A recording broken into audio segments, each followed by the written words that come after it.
All right. Thanks everyone for joining. Today we got head coach Corey Close and student athletes Michaela Onyenwede and Dominique Darius ahead of our Monday evening first round matchup against Wyoming.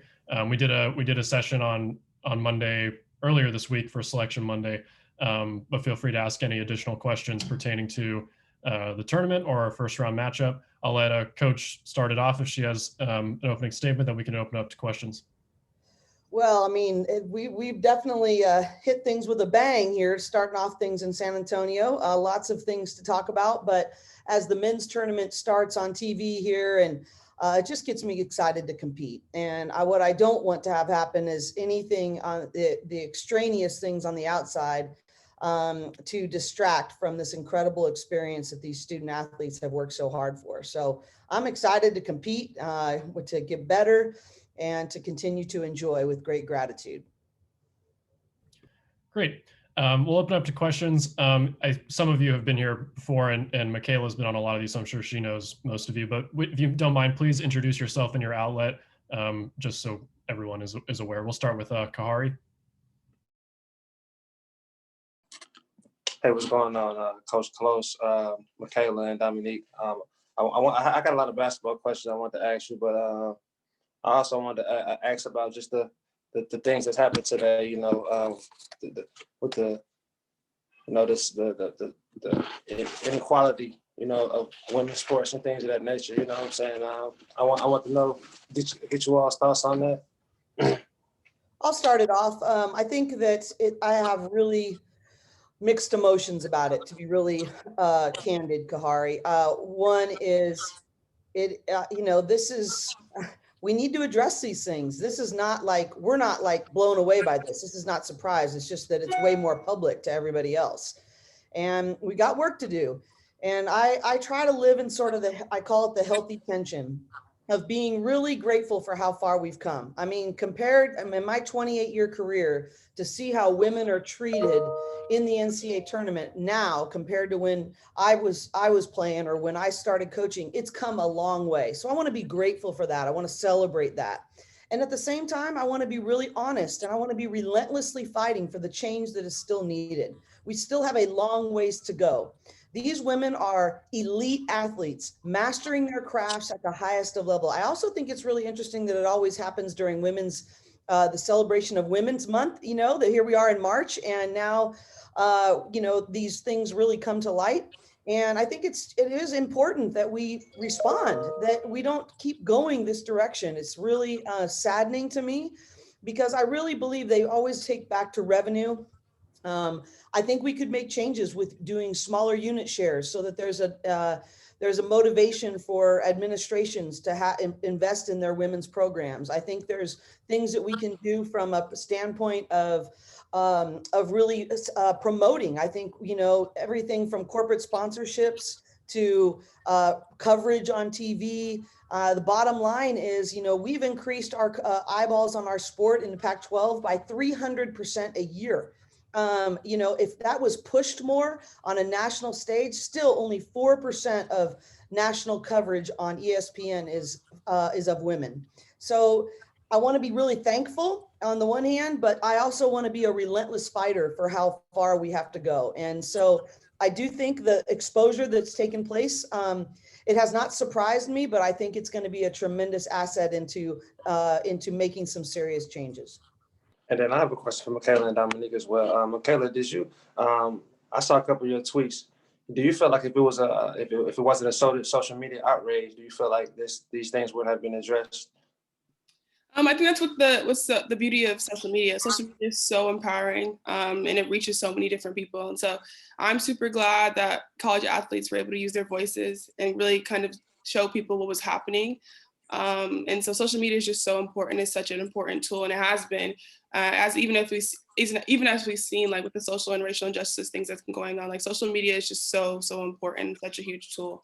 And so I don't know if without social media this would have come really to a spotlight, but I am glad that people are using their voices, using their platforms to kind of light what's going on in the bubble.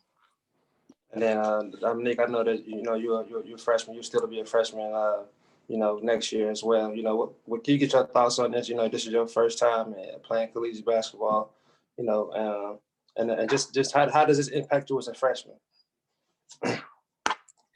Yeah, kind of just second off what Coach Corey and Michaela said. I'm glad that social media is, gives a platform for it to be exposed. And then also Coach Corey said it's hard because, it's my first time ever being here and you want to be thankful. And then it's like you see something like that and it's kind of like, wow, because I'm excited to be here and I know we all are, but that kind of makes you take a step back. And I think it kind of takes away from the excitement of what this tournament really means for women's basketball.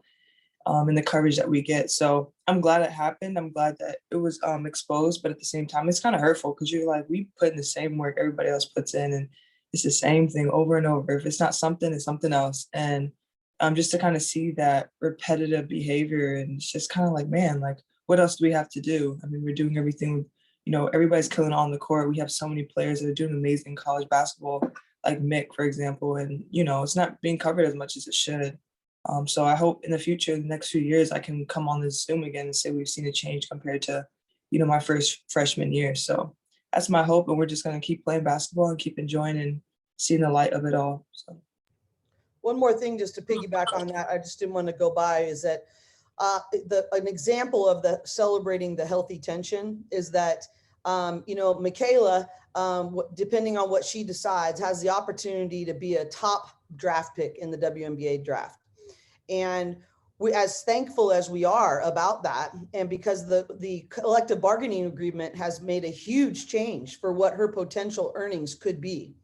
And at the same time, if you compared them to a top 10 draft pick in the WNBA versus the NBA, I mean, wow, it would just blow your mind. So as a result, our women, Michaela, would have to go and play overseas and, really to complete. So now they're wear and tear on their body year and round. It shortens the lifespan of a professional athlete for women.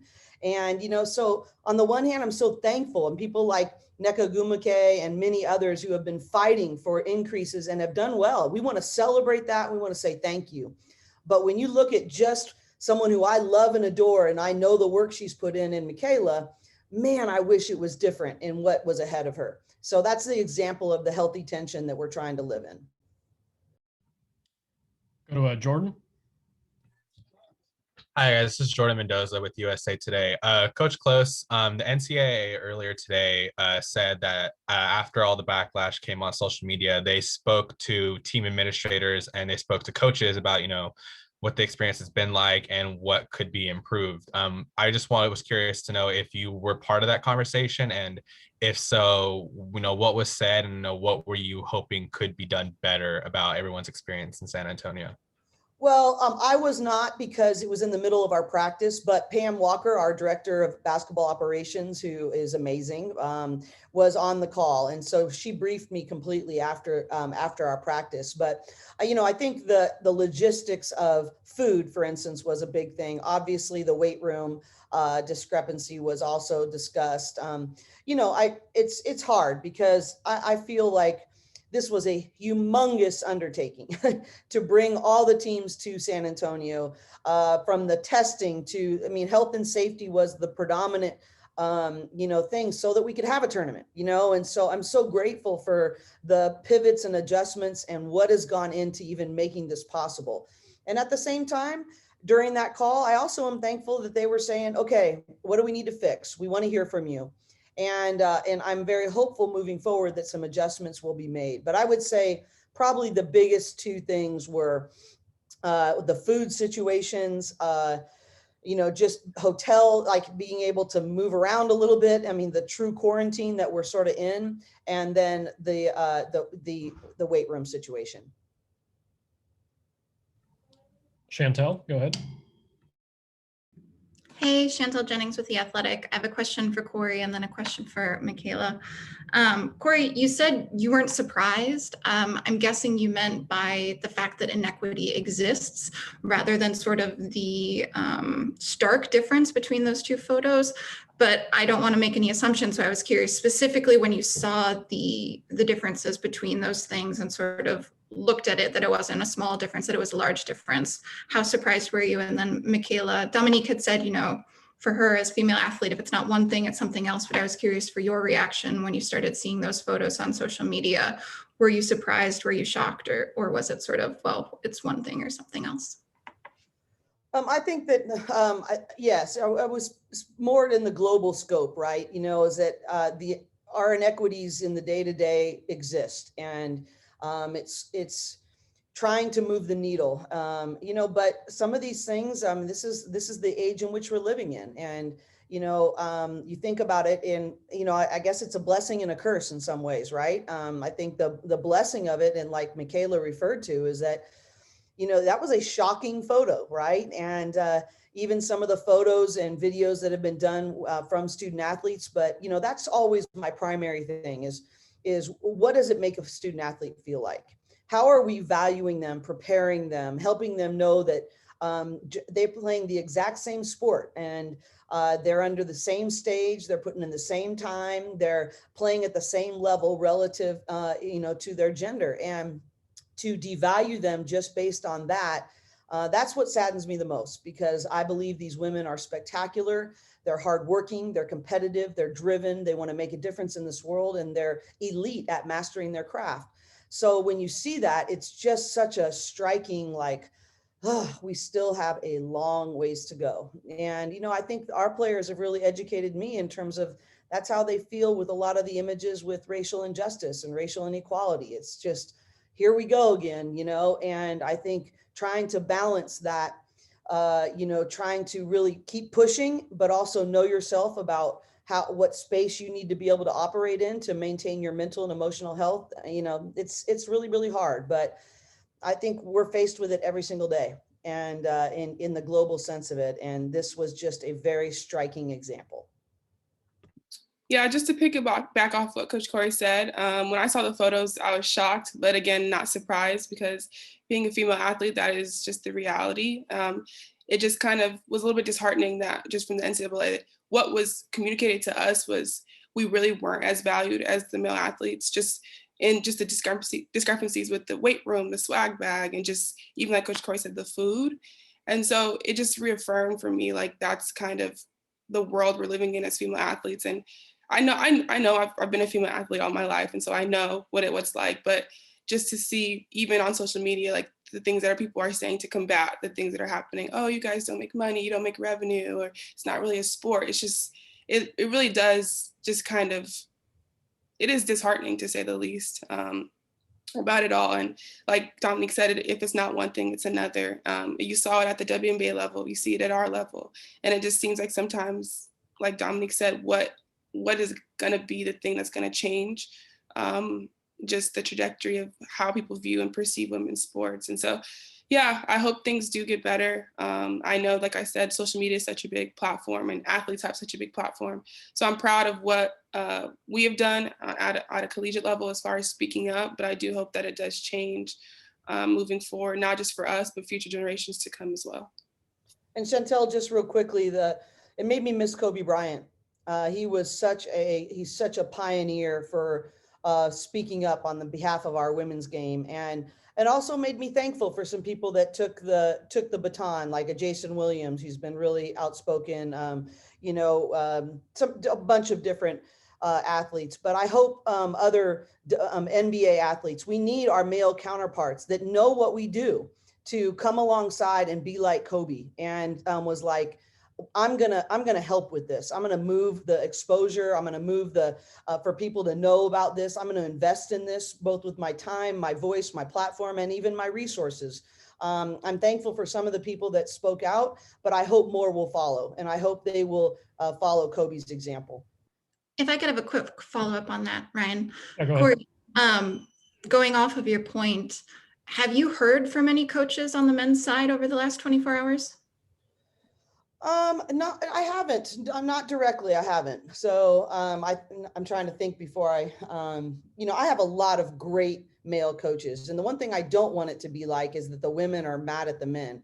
I was cheering my head off for our men last night. I am so excited. I text with Mick Cronin almost before every game, and I'm very, very excited about men's basketball, March Madness. It's on in my hotel room right now.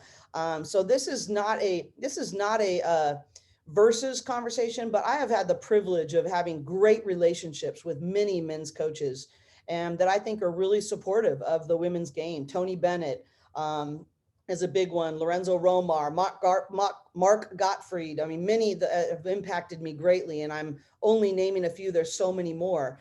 I haven't heard from any directly, but I definitely feel like they're on board to help women grow and not just their own sport grow.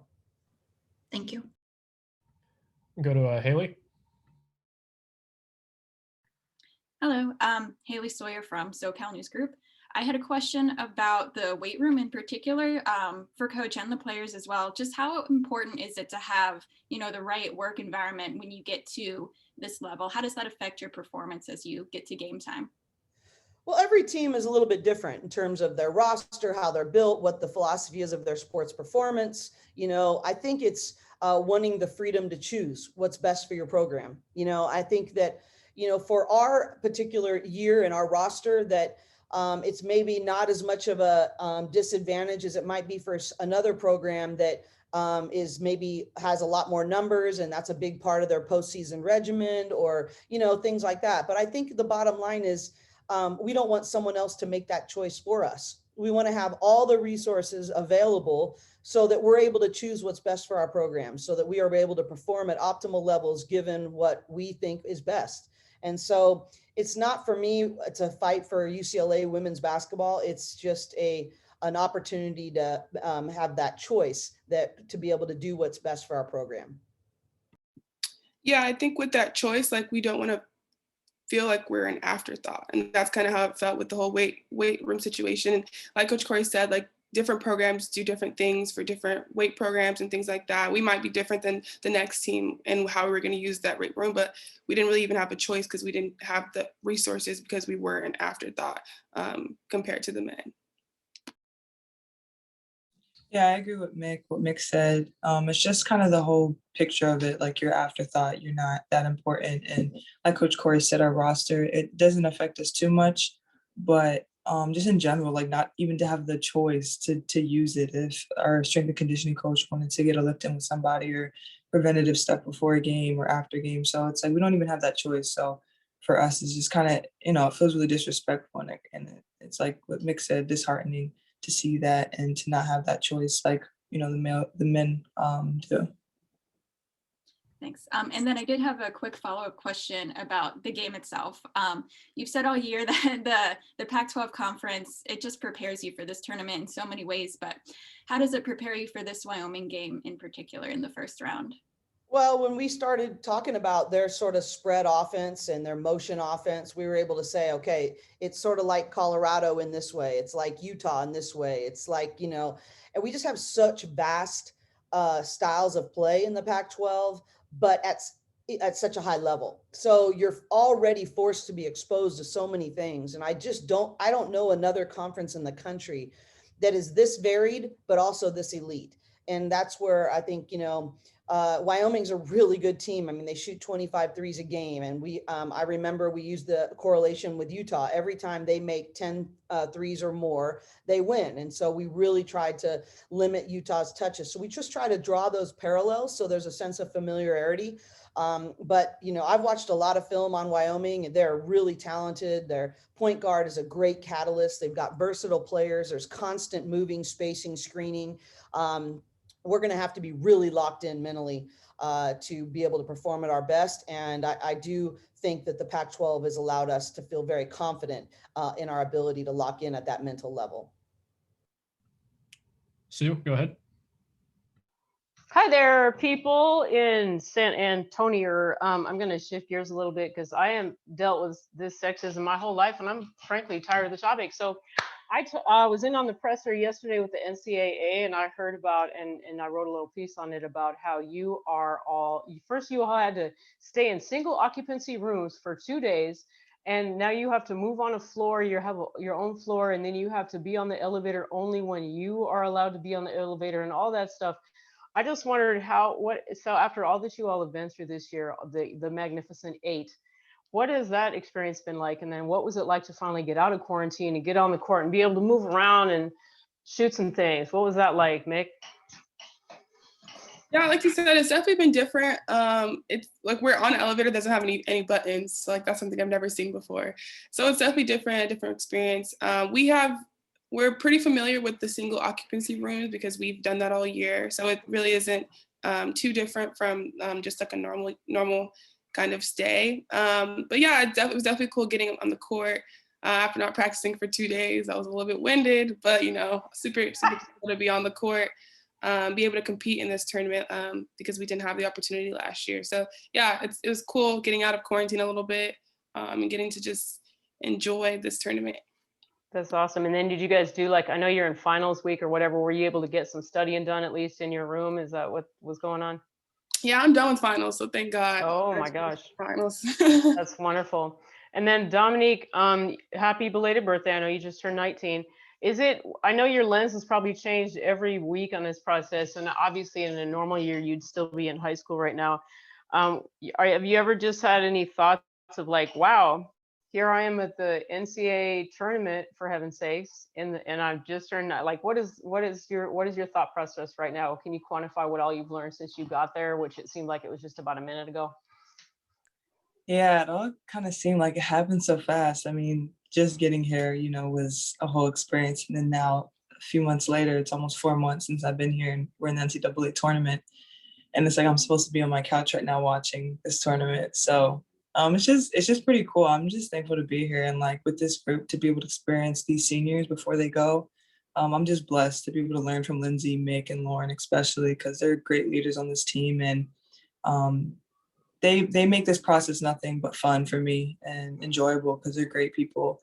And so I'm just having fun. I'm trying to win a lot of games. So just trying to be a part of what we're doing and have fun with it. So it's been really nice. That's a good point, actually. I hadn't thought about that. You wouldn't be able to be with Mick and Lauren and them otherwise. So that's actually a really good point. And then if I could just maybe ask one quick question of Coach Close. You just said kind of what you guys are doing preparing for Wyoming, and then you still got your same get fresh crew of a shorter amount of people. What's the mentality going into the second season here? Is it any different than the first season? No, I just think we've tried to build on our learning of every experience we've had. So I think one of our keys to our continued growth has been to not change a whole bunch of things, to really stay focused on learning from every time. I just asked them to intentionally learn from each day and to bring joy each day.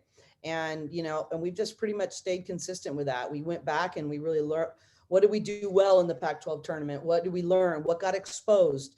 And we sort of came up with a plan from that. And we're trying to apply that plan of having, a pace, purpose, and process and what that looks like, and define that for ourselves and hold each other accountable to that. So, I really think that we want to be a program that knows how to fall in love with the process of what it takes to become great. And so we're just trying to master our process and to continue to grow through this experience. But we really haven't changed much. Go to Gavin. Hey guys, Gavin Carlson, Daily Bruin. I have to say, this reminds me a lot of earlier in the season where you guys are at. You guys were coming off a loss to Stanford, double-digit loss. You had like a couple weeks off for holiday break, and then you came back and strung together 5 huge wins, including ones over Stanford and Oregon. And now you're in a similar situation, coming off a Stanford loss, 14 days until your next game. What about that stretch do you guys want to duplicate the most? Is it just the fact that you finally got healthy with the time off, or was there any like big adjustments you made that you want to sort of mimic this time around? I think it was really, it's really a simple thing, Gavin. We weren't the toughest team in the Pac-12, and we weren't the most together team in the Pac-12 when that loss happened. Not that we weren't a together team in general, but just that night, those 40 minutes, we did not perform in a way that reflected that we were the toughest, most together team on the court. And if we wanted to be in a position to win big in the NCAA tournament, and here we are, we had to become a much tougher, more together team. And that was our theme during that entire time. And I'm proud to say that we are a much tougher team than we were at that time. And that's what led to those wins against Oregon, against Stanford on the road, both of those games being on the road, is an increase in toughness and linking the pieces together, being better together than we could ever be individually. And that's what it's going to take in this tournament. And so, if only it was 6 games right after that Stanford loss, I'd really feel good, but if we could replicate that with 5 and then put a +1 on there right now, I'd be good to go. But the reality for us is that that's what it's going to take. And that 40 minutes against Wyoming, that's really the only thing I have on my mind right now. We have got to be the tougher, more together team. And then you got to figure out what that looks like for the next round, if given that opportunity. So that's what it taught us. And that's what we need to continue to build on. Yeah, and then following up on that, obviously a lot's been made about the short roster, but specifically going into March Madness, you have, almost half of the team has never played in a March Madness before, with multiple freshmen and sophomore on the team. So I guess for both coach and the players, what's being done in practice to prepare for these high leverage moments that you've never technically faced before? And then for Mick, in your probably your last tournament, what are you doing to help teammates like Dominique get ready for such a big moment? I would say that we have a pretty veteran group, I would say. I know Nat is probably new, hasn't played in the tournament. But yeah, I think it's definitely new for some people. So I think as a vet, it is kind of my job and other people's jobs have been in the tournament, have been in these games, to kind of talk through and lead through that kind of experience. But I feel like we've been preparing for this moment for a very long time. And so I don't think that there needs to be some big like hurrah or big conversation about what this moment means. We've talked about this as a team, that we know this is one and done. We know that we fought and sacrificed so much to be here for the NCAA tournament. So I don't think there needs to be a whole bunch of conversation about what that means. I feel like we know the severity of what this tournament is and how hard we've worked and how much we've sacrificed to be here. And as far as, what was your second question? Sorry. No, I was just that was really it. Just, with like Emily being a freshman, Dominique being a freshman, and like charisma and whatnot, not having played in the tournament, just I guess how you support those people. But you answered it. So she's, Michaela's way more eloquent than me, but bottom line is, if you're trying to prepare now, it's too late. So you have to be holding yourself to progressing for championship habits the entire year. You have to be mentally putting yourself in this space. Like back in November, December, January, were you saying, okay, is this rep reflect what I want to be like come March? And if you're trying to imagine that now, you're going to be overwhelmed by the moment. But we've been visualizing this. We've been practicing for this. We've been planning for this all the time. And what's all we talk about is having championship level habits, that champions are made here from the inside out. And so to me, if you haven't done it up to this point, forget it. But good thing about our team is that we have. all right, thank you. Tiffany, go ahead. Coach, we know pretty much every game what you're going to get from Mick, what you're going to get from Charisma, but for a player like Natalie, how important is her role to helping this team progress to hopefully what you'll have is a long tournament run? Well, I think that, one person that doesn't really ever get mentioned, the other person that we know exactly what we're going to get every night is Lindsay Casaro. And I think Coach Tony says it best when he says we get a triple double from Lindsay in leadership every single night. And I think we have to count on that. But we also have really challenged, our other players to be hunters for what they know that they can do. What is it? How is it that you're uniquely suited and prepared to make plays on both sides of the ball for the sake of the team? And on the offensive end, Natalie Cho and Emily Bassoir have been two people we've really challenged, that they have so many skills in their toolbox. And that if they can come up with double figure scoring and find ways to really contribute on the defensive end, I'm so proud of the way that Emily's post defense, for instance, has improved the last several weeks. And that Natalie's getting many more passion plays, steals, finding a way to fill the stat sheet up with rebounds on the defensive end. But really challenge those two specifically to really take some pressure off of Michaela and Charisma from a scoring perspective and make the defense make choices because of their unique skill sets. And I do think the balance in that and having that balance over the course of the tournament will be very important.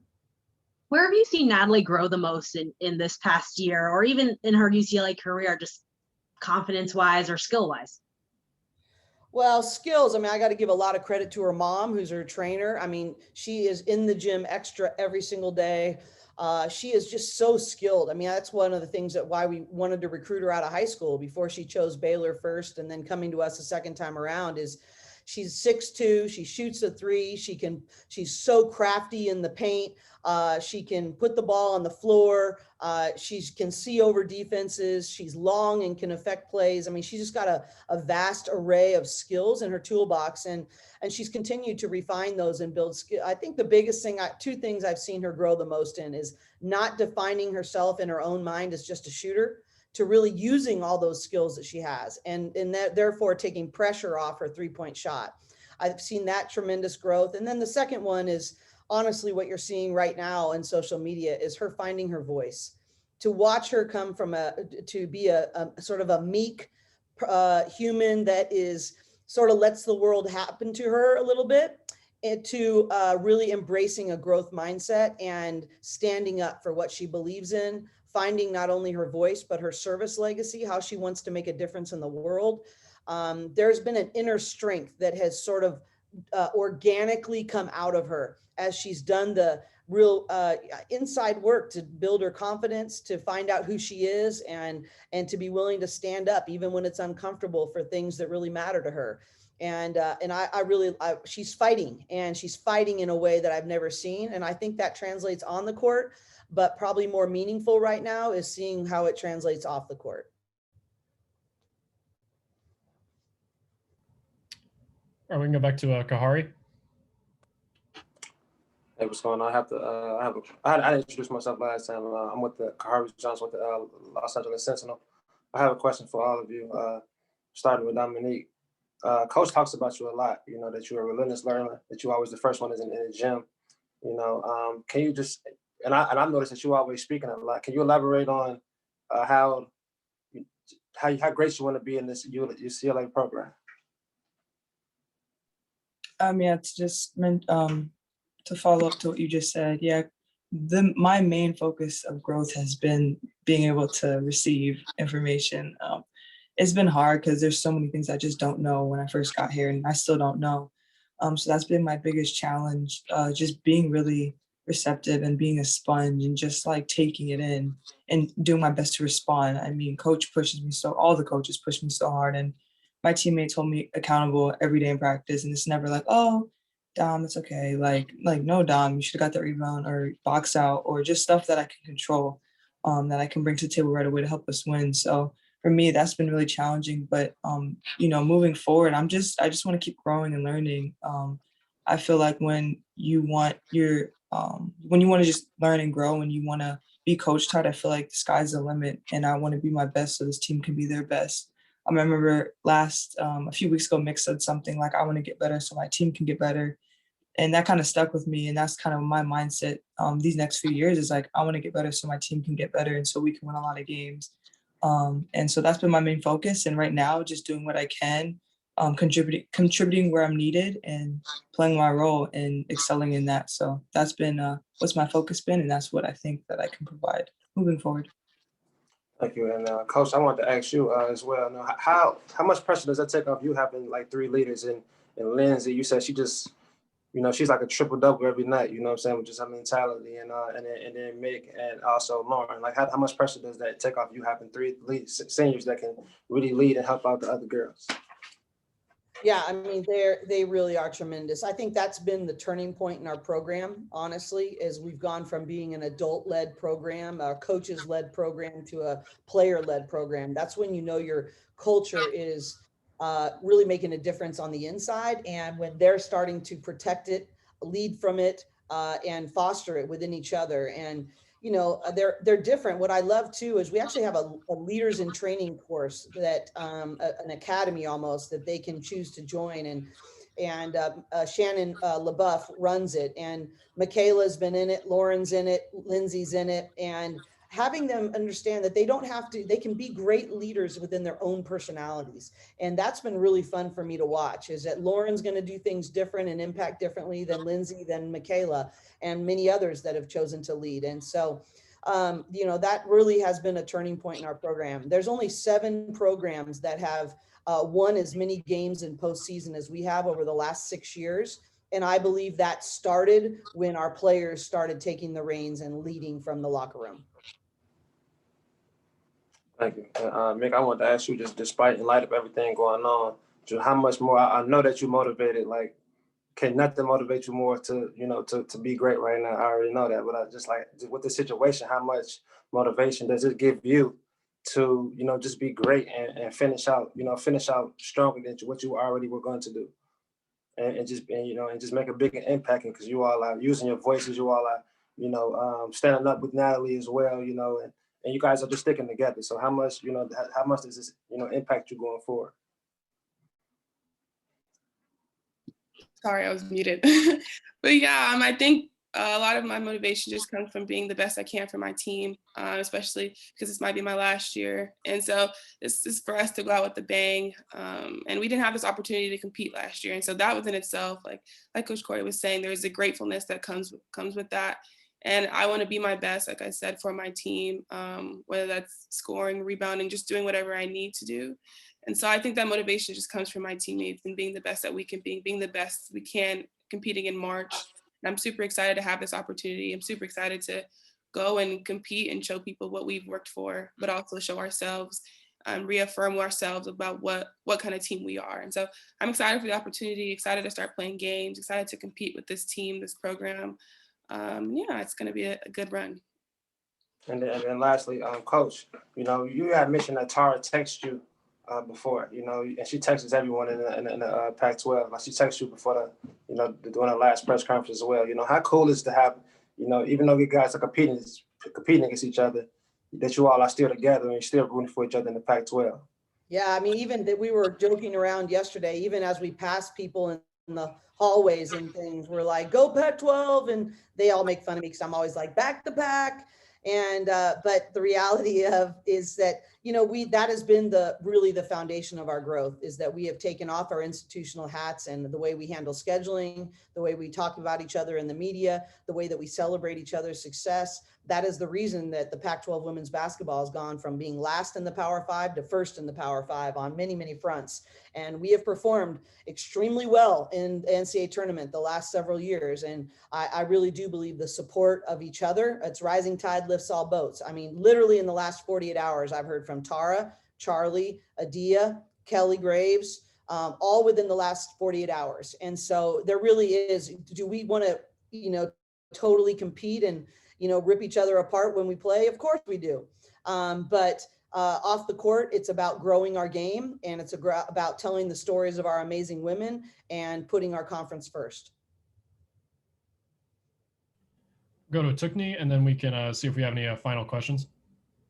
For Mick, Coach was talking about your team's advocacy on social media in terms of racial issues. And I know recently you guys released the Stop Asian Hate post statement. How did that come about from you as players? I know you guys were involved in the Black Lives Matter statements the team has released. So how did the latest one come about, and what kind of impact do you hope it had? Yeah, so the mission statement of More Than a Dream, it doesn't just include Black people. It is circled around Black people, but it is about making sure that everybody feels safe, seen, and heard regardless of their background. And so as somebody who is teammates with Natalie and just cares about her so much and really does love her, to see that she's hurting and people who look like her are hurting obviously hurts our heart. And so as More Than a Dream, we decided to come together and make a little bit of a statement to show our solidarity, because we know exactly what that feels like. We have similar struggles and experiences with just racism. And so at the end of the day, regardless of background, socioeconomic status, race, gender, what's right is right, and what's wrong is wrong. What's happening right now is wrong towards the Asian community. And so it's our job to stand in solidarity with that, because it's wrong. And so, it really isn't something that's super, super big. It's just wrong. And so that's why we decided to put out a statement. And I'm also a part of our Black Student Athlete Alliance. And we also decided to put out a statement because we thought it was wrong. And we knew that racism was prevailing. We thought it was wrong and we needed to speak up. And so that's really where that stemmed from. I do really care about Natalie a lot. And so it's easy for me to come out and say and really stand behind her, stand with her, because it is wrong. And it's unfortunate that we have to keep making these statements because of just senseless acts of violence. But I'm going to continue to stand with people regardless of their race if things are wrong. And so that's really where that comes from. And yeah, that really was what it is. And we're going to just continue to stand with Natalie. We have her back through all of this regardless. And so, yeah, that really is where it's coming from. Thanks. All right, any final questions for Coach of the student athletes? All right, looks like we're wrapped up here. Coach, do you have something? Yeah, I just want to say that, I know I always close this with saying thank you, but like, I'm going to say like a charge, like we need you. Like, it's one thing to get really angry about some of the inequalities that are happening, but like, I saw a great, actually our marketing director, Dana, put out a great tweet about, okay, we want to make change. Like, let's blow the ratings up for women's basketball in the NCAA tournament. Let's make corporate sponsors want to be a part of the coverage and to invest in women. If you're going to make a change, then let's take advantage of this right now. Let's put the exposure on them being the elite athletes that they are, and we need you guys to help us do that. So as frustrated as we are, we don't want this to be something where we just complain. Let's go show them how spectacular these women are. And let's go bring a light to the excellence that's already in play. It's not like we have to make something up, and that these women aren't just already performing at the highest levels in the way that they've mastered their craft. So I'd say thank you, and let's go blow this thing up. And we need you all to help us do that. And I know you will. So I say thank you. And let's even just take it up a notch, because it really makes a difference in the lives of these women, but also in the lives of women in our culture. It's not just about us. It's about the little girls that are watching this. It's about little boys and how it's defined that women are valued versus men. And this is really important on a lot of levels. And we thank you for what you've already done and for what you will continue to do to raise awareness of these amazing women. Thanks, Coach. Yeah, with that, I think we'll finish it up. If you need this recording, be on the UCLA Media Downloads page as usual, and also the UCLA Athletics YouTube channel. Feel free to reach out for any inquiries ahead of Monday evening's game. And yeah, have a great rest of your day, everybody. Thank you for stopping by. Thank y'all. Bye. Thanks, everybody. Bye.